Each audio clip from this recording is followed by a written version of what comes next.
Good morning. I'm Dr. Paul Hatherley. I'm Director for the Center for Mental and Emotional Development in La Mesa, California. I'm here this morning under the pepper tree for the second in our series on how to create a conscious vision for everyday life. The title of today's topic is Understanding Happiness. Happiness is something everyone wants, but rarely thinks clearly about or defines in detail. And so we just kind of react to everyday circumstances, pursuing whatever feels right, without really having a vision of what we're pursuing, of what happiness actually is and what it requires. So we tend to draw simplistic conclusions. If I feel good about myself, if I get what I want, and my days are largely pleasant and comfortable, that's what I need to be happy. Then we might throw in success in a profession and approval from a mate and friends, and perhaps family. But real happiness is much deeper and more complex than what we normally assume or are trained to believe. There are layers of development and fulfillment, both internal and external, that are required for genuine happiness that endures and has with it a degree of significance and meaning, not just pleasantness. Got a mosquito here. So, I've developed an entire body of knowledge that has to do with our internal development. That is, the acquiring of skills and awareness so we can use our minds to think for understanding, and our emotions to care wholeheartedly, and to put the two together to create layer upon layer of development that leads to fulfillment and to a constant growth throughout our lifetimes. It is this expansion of growth on a daily basis and the fulfillment of our potentials, internal and external, and the feeding of all our real needs, again, internal and external, that leads to layers and levels of happiness that expand over time. Generally, we think of happiness as something we attain, and as kind of a plateau, an endpoint.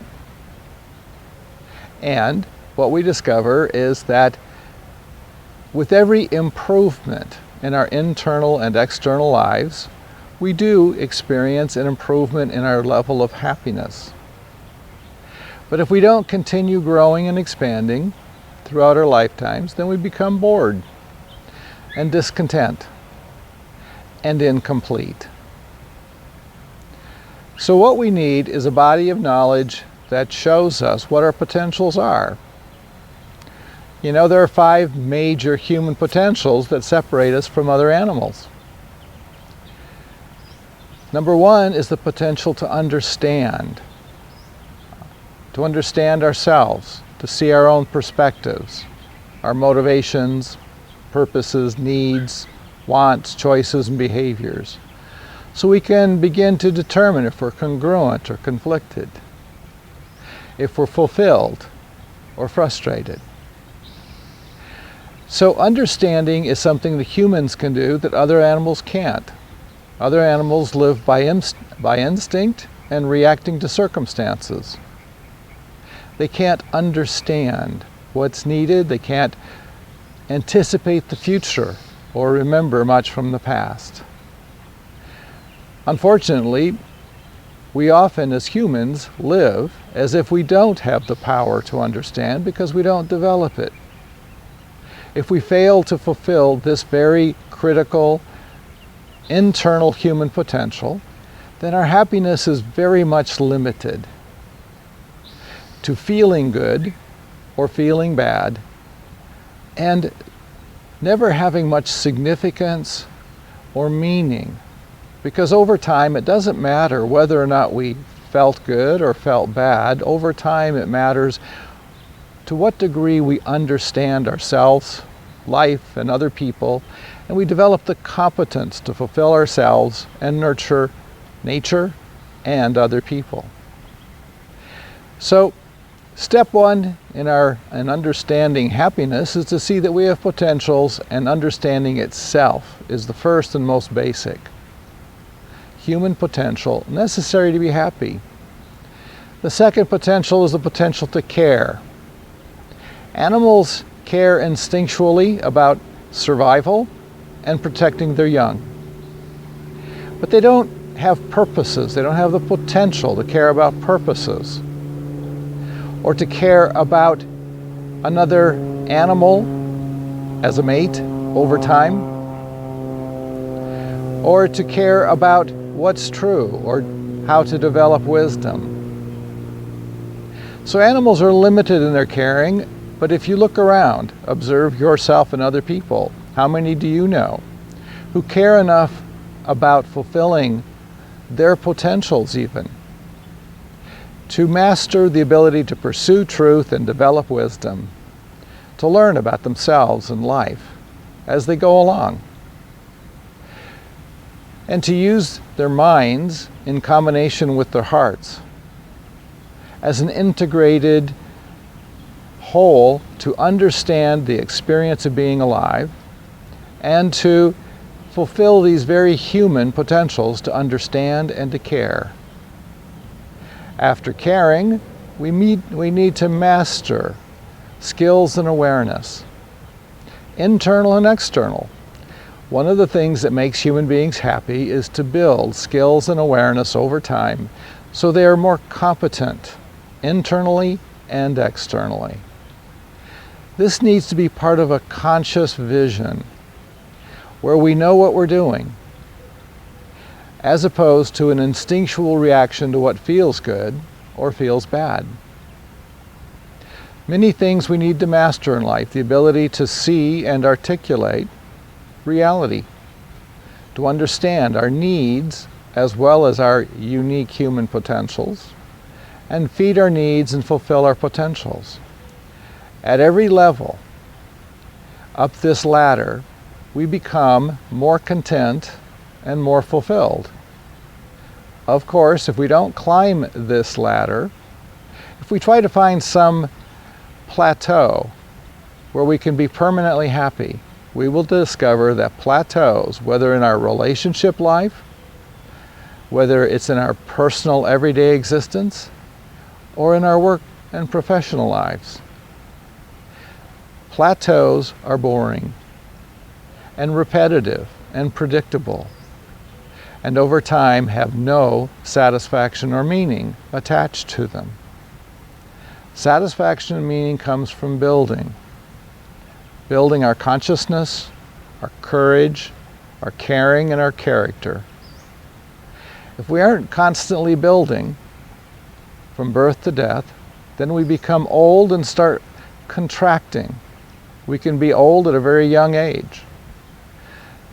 So whether we are, quote, young at heart, as the cliche says, or kind of old in our thinking and feeling, depends upon whether or not we are expanding into life or contracting as we try to protect ourselves from uncertainty or pain or the inevitable aging and death. So the next potential after mastery is being creative.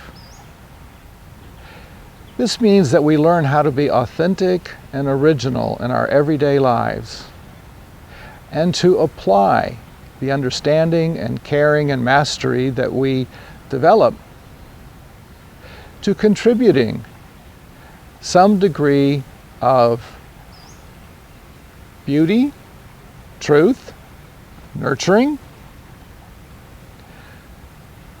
and energy to everyday life, our own and the lives of other people. Then, as we go along, we may discover that we have talents. They may be artistic in terms of music or art or literature, They may be in terms of being a craftsperson, someone who can make functional things beautiful. And the final stage of our uniquely human potential is to contribute to the consciousness and the caring and the well-being of the entire species, as well as to the people around us and to nature. So happiness requires the fulfillment of our human potentials, both in our personal lives as well as in our intimate relationships.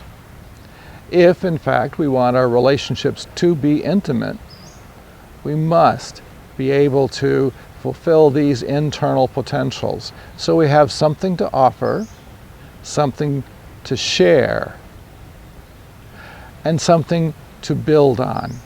So giving, sharing, and growing are the ingredients for making our intimate relationships truly satisfying and meaningful, genuinely bonded, and significant over time. Happiness requires that we fulfill ourselves, build intimate relationships, and create meaning in our professions.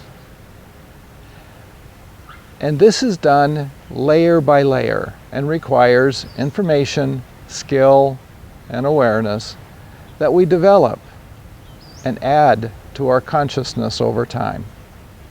If this is at all interesting to you, if you want to fulfill your potentials and feed your internal needs so that you can build happiness over time and realize that happiness is not a place, it's not a conclusion, it's not an endpoint. It's a process. It's a response to being alive that is constantly exploring and expanding. And that gives a person vitality. You develop passionate interests, and you become conscious and caring to a degree that other animals don't have the potential to become. If this is interesting, I've written 6 books on mental and emotional development and learning how to acquire the internal development everyone needs in order to fulfill themselves, create intimate relationships, and professional satisfaction and meaning. You find the books on my website, and 3 of them are on Amazon and Barnes & Noble. You might begin with the internal development necessary to become loving and wise. So check them out and consider calling me for individual sessions or for a schedule of the workshops that I offer, because this is a complex and relatively vast amount of knowledge to acquire, and everyone needs help, because it is not part of our education to learn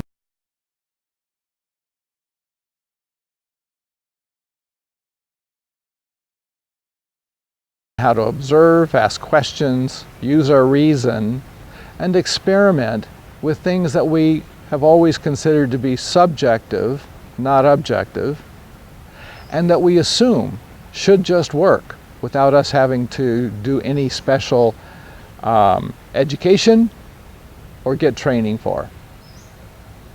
Well, tomorrow we will talk about understanding intimate relationships. This is one of the keys to everyone's happiness and one of the focus points that we all spend a lot of time and energy on, but have very little, if any, information. Okay, thanks for joining me today, and I'll see you tomorrow.